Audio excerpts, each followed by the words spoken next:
പ്രതിസന്ധിക്കിടെ ആശ്വാസമായി 2 ഇന്ത്യൻ കപ്പലുകൾ ഹോർമൂസ് കടലിടുക്ക് കടന്നു.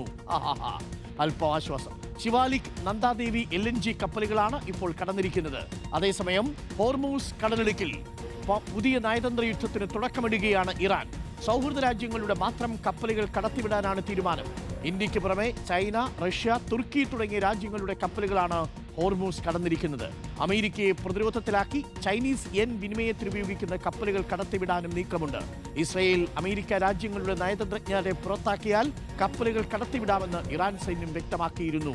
അതേസമയം തന്ത്രപ്രധാനമായ ഖാർഗ് ദ്വീപിലെ സൈനിക കേന്ദ്രങ്ങളിൽ അമേരിക്ക ആക്രമണം നടത്തി. ഹോർമൂസ് തുറന്നില്ലെങ്കിൽ ഖാർഗ് ദ്വീപിലെ എണ്ണ ഉൽപാദന കേന്ദ്രങ്ങൾ ആക്രമിക്കുമെന്നാണ് ട്രംപിന്റെ ഭീഷണി. ഫൈസൽ ഹംസയുണ്ട് കൂടുതൽ വിവരങ്ങളുമായി. ഫൈസൽ ഹംസ, ഒരു യുദ്ധം ജയിക്കാൻ ആണവായുധം പ്രയോഗിക്കണമെന്നില്ല. നയതന്ത്ര ചാതുരിയുള്ള ഒരു ഉദ്യോഗസ്ഥൻ നയതന്ത്ര നീക്കം നടത്തിയാലും മതിയാവും.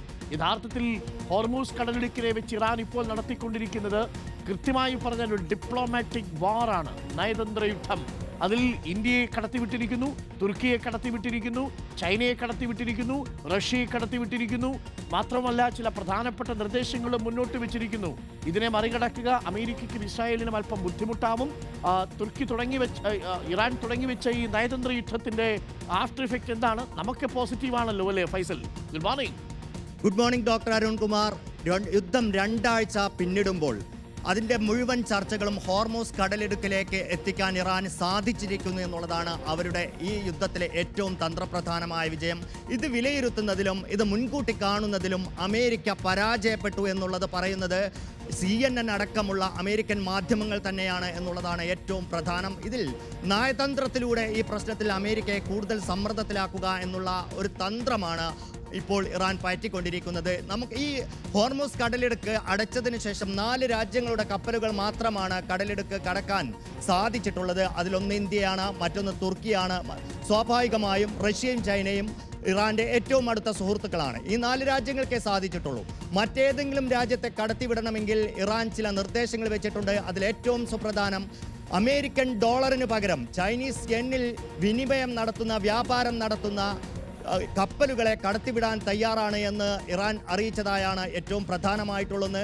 മറ്റൊന്ന്, നേരത്തെ തന്നെ ഇറാൻ സൈന്യം അറിയിച്ചിട്ടുള്ള ഒരു കാര്യമാണ്, ആരെങ്കിലും അമേരിക്കയുടെയോ ഇസ്രായേലിൻ്റെയോ നയതന്ത്ര പ്രതിനിധികളെ പുറത്താക്കിയാൽ, അത് ഗൾഫ് രാജ്യങ്ങളായാലും യൂറോപ്യൻ രാജ്യങ്ങളായാലും, അവിടേക്കുള്ള കപ്പലുകളെ നിർബാധം കടത്തിവിടാൻ തങ്ങൾ തയ്യാറാണ് എന്നും അവർ അറിയിച്ചിരിക്കുന്നു. അതായത് അമേരിക്കയെയും അമേരിക്കയുടെ ഇറാനുമേലുള്ള യുദ്ധത്തെയും അനുകൂലിക്കുന്നവരെ കൂടുതൽ സമ്മർദ്ദത്തിലാക്കുക, അവരെ ഊർജ്ജ പ്രതിസന്ധിയിലാക്കുക എന്നുള്ള ഒരു തന്ത്രമാണ് ഇപ്പോൾ ഇറാൻ പയറ്റിക്കൊണ്ടിരിക്കുന്നത്. അതിന് മറുതന്ത്രം അമേരിക്കൻ പ്രസിഡന്റ് ഡൊണാൾഡ് ട്രംപ് ഇന്നലെ രാത്രി തുടങ്ങിയിരിക്കുന്നു എന്നുള്ളതാണ് യാഥാർത്ഥ്യം. ഇറാന്റെ ഏറ്റവും തന്ത്രപ്രധാന മേഖലയായ 14 ദിവസമായിട്ടും ഇതുവരെ അമേരിക്ക ആക്രമിച്ചിട്ടില്ലാത്ത കേന്ദ്രമായിരുന്നു ഖാർഗ് ദ്വീപ്. ഇറാന്റെ ഫോർബിഡൻ ദ്വീപ് എന്നാണ് അത് അറിയപ്പെടുന്നത്. ഇറാനിൽ നിന്നുള്ള എണ്ണ കയറ്റുമതിയുടെ 90% ഇവിടെ നിന്നാണ്. ഇവിടുത്തെ സൈനിക കേന്ദ്രങ്ങൾ ആക്രമിച്ചു എന്ന് ട്രംപ് പറയുന്നു. എന്നാൽ എണ്ണ ഉൽപാദന കേന്ദ്രങ്ങളെ ആക്രമിച്ചിട്ടില്ല എന്നും ഹോർമൂസ് കടലിടുക്കിൽ ഇറാൻ ഇത്തരത്തിൽ കപ്പലുകൾക്കെതിരെ ആക്രമണം നടത്തുകയും കപ്പലുകളെ കടത്തിവിടാതിരിക്കുകയും ചെയ്താൽ കൂടുതൽ ആക്രമണം ഉണ്ടാകും, ഈ എണ്ണ ശുചീകരണ അല്ലെങ്കിൽ എണ്ണ ഉൽപാദന കേന്ദ്രങ്ങളും ആക്രമിക്കുമെന്ന് ട്രംപ് മുന്നറിയിപ്പ് നൽകുന്നുണ്ട്. എന്നാൽ അത്തരത്തിലുള്ള ഒരു ആക്രമണം ഉണ്ടായാൽ മേഖലയിൽ അമേരിക്കൻ കമ്പനികൾക്ക് ഷെയറുള്ള മുഴുവൻ ഗൾഫ് രാജ്യങ്ങളിലെയും എണ്ണ കേന്ദ്രങ്ങൾക്കെതിരെ, ഉൽപാദന കേന്ദ്രങ്ങൾക്കെതിരെ ആക്രമണം ഉണ്ടാകുമെന്നാണ് IRGCയുടെ ഏറ്റവും അവസാനം വന്ന മുന്നറിയിപ്പ്. Doctor thank you Faisal Hamza. ഇപ്പൊ ശരിക്കും പറഞ്ഞാൽ അമേരിക്ക ഇസ്രായേലും കൊണ്ട് തലയിട്ടിരിക്കുന്നത് ഊരാൻ പറ്റാത്തൊരു കെണിയിലാണ് എന്നുള്ളതാണ് ഇപ്പോൾ പുറത്തു വരുന്ന വിവരങ്ങൾ. ഹോർമൂസ് കടലിടുക്കിനെ വിളിച്ച് ഇറാൻ നടത്തുന്ന ഈ നയതന്ത്ര യുദ്ധം യഥാർത്ഥത്തിൽ നമുക്ക് ഗുണകരമാണ്, നമ്മളെ കടത്തിവിടും, നമ്മൾ ഇറാന്റെ ഫ്രണ്ടാണല്ലോ എന്ന് ആര് പറഞ്ഞു? ഇറാൻ പറഞ്ഞു. നമ്മളുടെ ഫ്രണ്ട് ഇപ്പോഴും ഡൊണാൾഡ് ട്രംപാണ്. അതാണ് പ്രശ്നം പ്രിയപ്പെട്ട പ്രേക്ഷകരെ.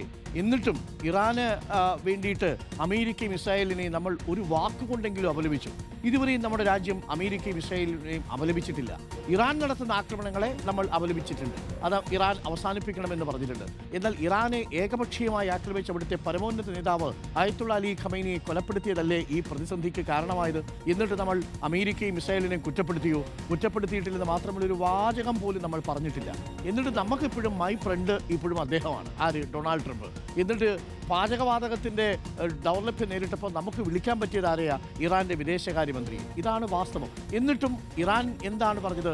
ഇന്ത്യക്ക് ഇവിടെ കപ്പലുകളെ ആക്രമിക്കരുത്, ആ കപ്പലുകളെ കടത്തിവിടൂ ഹോർമൂസ് കടലിടുക്ക് വഴി. 2 ടാങ്കറുകളാണ് ഹോർമൂസ് കടലിടുക്ക് വഴി കടന്നു പോകുന്നത്. നമ്മൾ ഇറാനെ സൗഹൃദത്തിൽ കണക്കാക്കിയിട്ടില്ലെങ്കിലും ഇറാൻ ഇപ്പോഴും പറയുന്നു ഇന്ത്യ നമ്മുടെ സൗഹൃദ രാജ്യമാണോ എന്ന് പറയുന്നുണ്ട് ഇറാൻ. എന്നാൽ ഇന്ത്യ ഇപ്പോഴും അങ്ങനൊരു നിലപാട് തുറന്നെടുത്തിട്ടുണ്ടോ? ഇറാനെ ആക്രമിച്ച അമേരിക്കയും ഇസ്രായേലിനെയും ഒന്ന് വിമർശിക്കേണ്ടതായിരുന്നില്ലേ, ഒന്ന് അപലപിക്കേണ്ടതായിരുന്നില്ലേ ചുരുങ്ങിയ പക്ഷമെങ്കിലും? പക്ഷേ അങ്ങനെ ചെയ്തില്ല എന്നുള്ളതാണ് ഏറെ സങ്കടകരമായ കാര്യം. ഇറാൻ പക്ഷേ പറയുന്നു ഓ നമ്മുടെ സുഹൃത്ത എന്ന് പറയുന്നു എന്നുള്ളതാണ് ഏറ്റവും പ്രധാനപ്പെട്ട കാര്യം. അപ്പോൾ ഇന്ത്യ പരിഗണിച്ചില്ലെങ്കിലും ഇറാൻ പരിഗണിച്ചിട്ടുണ്ട് ആ അർത്ഥത്തിൽ. പക്ഷെ ഒരു കാര്യത്തിൽ ഈ ഇറാൻ അനുകൂലമായിട്ടൊരു കാര്യം നമ്മൾ ചെയ്തു. ഇറാൻ കപ്പൽ അടുപ്പിക്കണമെന്ന് പറഞ്ഞപ്പോൾ നമ്മൾ കൊച്ചിയിൽ ഇറാൻ്റെ കപ്പൽ അടുപ്പിക്കാനുള്ള ഒരു സാഹചര്യം ഒരുക്കി കൊടുത്തു. പക്ഷേ അത് മതിയോ എന്നുള്ളതാണ് പ്രധാനപ്പെട്ട ചോദ്യം.